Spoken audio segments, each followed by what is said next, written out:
ನಮಸ್ಕಾರ ಎಲ್ರಿಗೂ, welcome to my work day vlogs.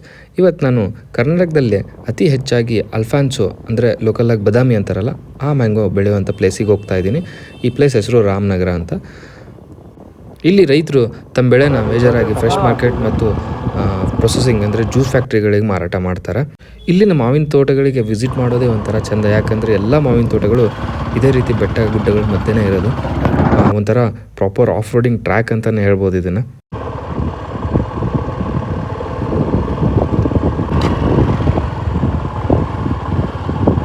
Juice ಫ್ಯಾಕ್ಟ್ರಿಗಳಿಗೆ ಕಳಿಸ್ಬೇಕಾದಂಥ ಫ್ರೂಟ್ಸ್ನ ಈ ಥರ ಇಂಡಿವಿಜುವಲ್ ಆಗಿ ಕಟ್ಟಿಗೆಗಳಿಂದ ಹಿಂಗೆ ರಫಾಗಿ ಹ್ಯಾಂಡಲ್ ಮಾಡ್ತಾರೆ. ಯಾಕಂದರೆ ಜ್ಯೂಸ್ ಫ್ಯಾಕ್ಟ್ರಿಗಳಲ್ಲಿ ರೇಟು ಫ್ರೆಶ್ ಮಾರ್ಕೆಟಿಗೆ ಮತ್ತು ಎಕ್ಸ್ಪೋರ್ಟ್ ಕಳಿಸೋ ಫ್ರೂಟ್ಸಿಗೆ ಕಂಪೇರ್ ಮಾಡಿದ್ರೆ ತುಂಬಾ ಕಮ್ಮಿ ಇರುತ್ತೆ.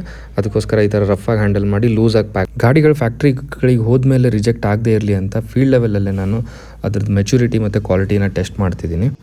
ಇನ್ನೂ ನಿಮ್ಗೆ ಈ ಕ್ವಾಲಿಟಿ ಪ್ಯಾರಾಮೀಟರ್ಸ್ಗಳ ಬಗ್ಗೆ ಹೆಚ್ಚಾಗಿ ತಿಳ್ಕೊಬೇಕಂದ್ರೆ ಕಮೆಂಟ್ ಸೆಕ್ಷನಲ್ಲಿ ಇನ್ಫಾರ್ಮೇಷನ್ ಅಂತೇಳಿ ಟೈಪ್ ಮಾಡಿ. ನಾನು ನಿಮಗೆಲ್ಲನೂ ಇನ್ ಡೀಟೇಲ್ ಆಗಿ ಜ್ಯೂಸ್ ಫ್ಯಾಕ್ಟ್ರಿಗಳು ಏನೇನು ಕನ್ಸಿಡರ್ ಮಾಡ್ತಾರೆ ಕ್ವಾಲಿಟಿ ಪ್ಯಾರಾಮೀಟರ್ಸ್ ಮತ್ತು ಫ್ರೂಟ್ಸ್ ಬಗ್ಗೆ ಎಲ್ಲನೂ ನಿಮಗೆ ನೀಟಾಗಿ ನಾನು ಮೆಸೇಜ್ ಹಾಕ್ತೀನಿ.